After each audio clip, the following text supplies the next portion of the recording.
बिस्मिल्लाहिर्रहमानिर्रहीम। दर्जो पंजो सबक ॿियों आहे। सबक जो उनवान आहे पोरिहे जी अहमियत। ॿारो हिन सबक में असां हुज़ूर सल्लल्लाहु अलैहि वसल्लम जी ज़िंदगीअ मां पोरिहे जी अहमियत पढ़ंदासीं ऐं हुज़ूर सल्लल्लाहु अलैहि वसल्लम जी सीरत बाबति ॼाण हासिल कंदासीं।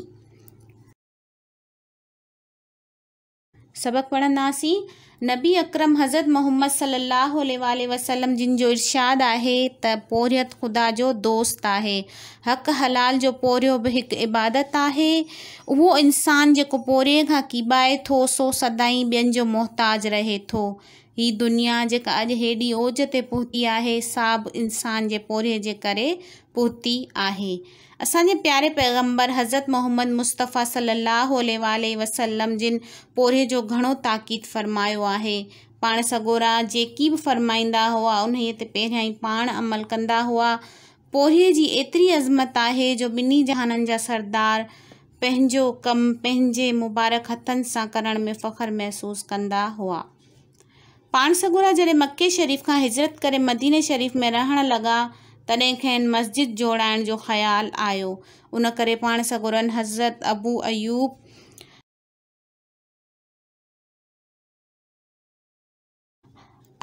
अयूब अंसारीअ जे घर जे भरिसां ज़मीन जो कुझु टुकड़ो ख़रीद कयो। उहो टुकड़ो बनु नजार कबीले जे 2 यतीम भाइरनि जो हो। उन ज़मीन जे टुकड़े ते झंग हो जिते खजिन जा कुझु वण बि बीठल हुआ। पाण सॻोरनि झंग ऐं खजिन जा वण वढाए लाह कढाए मस्जिद जो बुनियाद रखियो जंहिंखे मस्जिद नबवी सॾियो वञे थो। जॾहिं ज़मीन मस्जिद जी अॾावत लाइ तयारु थी वई त उन जी तामीर जो कमु शुरू कयो वियो। हुज़ूर सल्लल्लाहु अलैहि वसल्लम ॿियनि असहाबनि सां गॾु पाण हिकु पोरियत वांगुरु मस्जिद जी अॾावत में हिसो वरितो। असहाबनि पाण सॻोरनि खे अर्ज़ु कयो त उहो कमु असांजे हवाले करे पाण आरामी थियनि, पर रसूल करीम सल्लल्लाहु अलैहि वसल्लम जिन असहाबनि सां गॾु मिटी ऐं पथर ढोईंदा रहिया।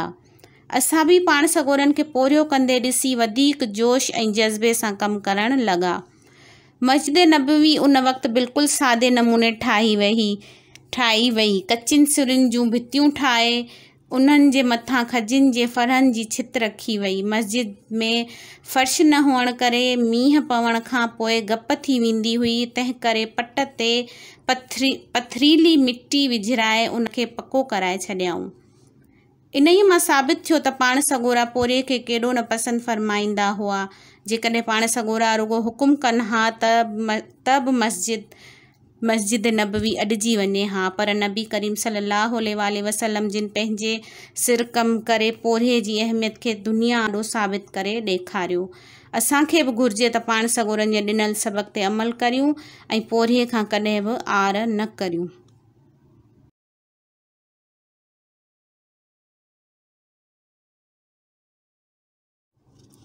हाणे असां हिन सबक जी मश्क पढ़ंदासीं। पहिरियों सुवालु आहे मस्जिद नबवी जी अॾावत लाइ ज़मीन कंहिंखां ख़रीद कई वई? त इन जो जवाबु आहे मस्जिद नबवीअ जी अॾावत लाइ ज़मीन बनु नजार जे कबीले जे 2 यतीम भाइरनि खां ख़रीद कई वई। ॿियो सुवालु आहे मस्जिद नबवीअ जी अॾावत में पाण सॻोरनि कहिड़ो हिसो वरितो? इन जो जवाबु आहे त हुज़ूर सल्लल्लाहु अलैहि वसल्लम जिन ॿियनि असहाबनि सां गॾु पाण हिकु पोरियत वांगुरु मस्जिद जी अॾावत में हिसो वरितो। सुवालु टियों आहे पाण सॻोरनि जे कमु करण मां असांखे कहिड़ो सबक़ मिले थो? त इन जो जवाबु आहे त पाण सॻोरनि जे कमु करण मां असांखे इहो सबक़ मिले थो त पोरिये खां कॾहिं बि आर न करियूं। सुवालु आहे हेठियनि लफ़्ज़नि जी माना लिखो ऐं पंहिंजनि जुमलनि में कमु आणियो। पहिरियों लफ़्ज़ आहे गुण जंहिंजी माना आहे ख़ासियत। इन जो जुमिलो असां हीअं ठाहींदासीं हर इंसान में को न को गुण ज़रूरु हूंदो आहे। ॿियो लफ़्ज़ आहे ओज जी माना आहे तरक़ी या बुलंदी। त इन जो जुमिलो असां हीअं ठाहींदासीं ही दुनिया ओज ते इंसान जे पोरिये जे करे पहुती आहे। रास माना मुकम्मल। इन जो जुमिलो आहे मस्जिद नबवी सादे नमूने जुड़ी रास थी। चौथों आहे लफ़्ज़ तामीर, जंहिंजी माना आहे ठहिराइणु। इन जो जुमिलो आहे पाण सॻोरनि मस्जिद नबवी जी तामीर में हिसो वरितो। पंजो लफ़्ज़ आहे ताक़ीद, जंहिंजी माना आहे हिदायत। इन जो जुमिलो आहे पाण करीम सल्लल्लाहु अलैहि वसल्लम पोरीअ जी ताक़ीद कंदा हुआ।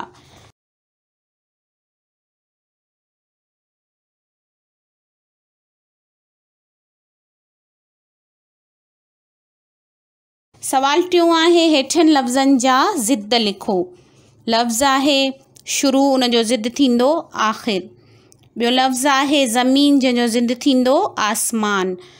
टियों लफ़्ज़ आहे दोस्त, जंहिंजो ज़िद थींदो दुश्मन। चौथों लफ़्ज़ आहे कच्ची, जंहिंजो ज़िद थींदो पकी। फ़र्श, ज़िद थींदो अर्श। लफ़्ज़ आहे हलाल, जंहिंजो ज़िद आहे हराम। सवाल चौथों आहे हेठियां ख़ाल भरियो। इन ई ज़मीन जे टुकड़े ते पहिरियों आहे इन ई ज़मीन जे टुकड़े ते झंग हो, जिते ख़ाली जाइ ॾिनल आहे, जंहिंमें असां लिखंदासीं खजीअ जा कुझु वण बीठल हुआ। ॿियो आहे पोरियत ख़ुदा जो, ख़ाली जाइ ॾिनल आहे, जंहिंमें असां लिखंदासीं दोस्त आहे। पोरियत ख़ुदा जो दोस्त आहे। टियों आहे मस्जिद नबवीअ जूं भितूं। मस्जिद नबवीअ जूं भितूं ख़ाली जाइ ॾिनल आहे, मां ठाहियूं वयूं, त ख़ाली जाइ में असां लिखंदासीं कचुनि सिरुनि। मस्जिद नबवीअ जूं भितियूं कचुनि सिरुनि मां ठाहियूं वयूं। चौथों आहे ख़ाल भरियो पाण सॻोरनि जे ॾिनल सबक़ ते अमल करियूं ऐं पोरिएं खां कॾहिं बि ख़ाली जाइ ॾिनल आहे न करियूं, त असां ख़ाली जाइ में लिखंदासीं आर। पाण सॻोरनि जे ॾिनल सबक़ ते अमल करियूं ऐं पोरिएं खां कॾहिं बि आर न करियूं।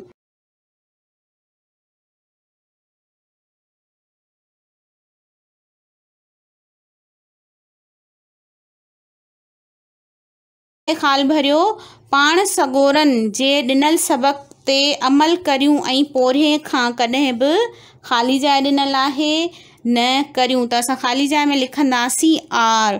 पाण सॻोरनि जे ॾिनल सबक़ ते अमल करियूं ऐं पोरिएं खां कॾहिं बि आर न करियूं। पंजो सवाल आहे अहिड़ा 10 इस्म लिखो जेके साह वारनि जायुनि ऐं शयुनि जा नाला हुजनि, जंहिंमें असां साह वारनि में लिखंदासीं अली, अहमद, असद, ऐं जाइ में असीं लिखंदासीं जायुनि में जीअं कराची, हैदराबाद, सखर, ऐं शयुनि जा नाला असां लिखंदासीं कुर्सी, मेज़, किताब, पेंसिल वग़ैरह। त ॿारो यादि रखो त इस्म माना नालो। कंहिं बि साह वारी जाइ ऐं शइ जे नाले खे इस्म चइबो आहे, जीअं गऊं, छोकर, मेज़, किताब, स्कूल आम नाला आहिनि। इहे इस्म आम सॾिबा आहिनि।